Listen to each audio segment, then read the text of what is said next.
Welcome to this tutorial on how to pay with Venmo at Walmart correctly.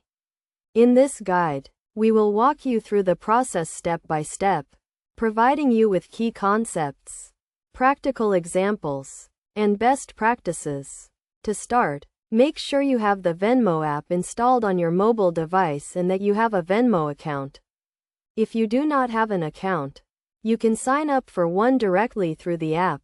Next, link a payment method to your Venmo account, such as a bank account, credit card, or debit card. This will allow you to fund your transactions.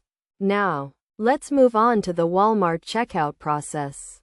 When you are ready to pay, inform the cashier that you would like to pay with Venmo. They will then ask you to open the Venmo app on your mobile device and select the scan code option. The cashier will then display a QR code on the checkout screen, which you will need to scan using your Venmo app. Once the code is scanned, the Venmo app will prompt you to confirm the payment amount and select your preferred payment method.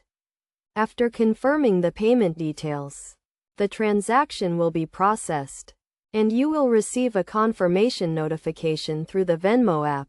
The cashier will also receive confirmation of the payment, and you will be able to complete your purchase.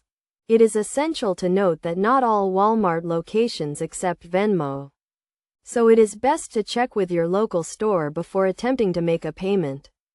Additionally, some purchases may have limitations or restrictions when using Venmo, so be sure to review the terms and conditions before making a payment. In conclusion, paying with Venmo at Walmart is a straightforward process that can be completed in a few easy steps.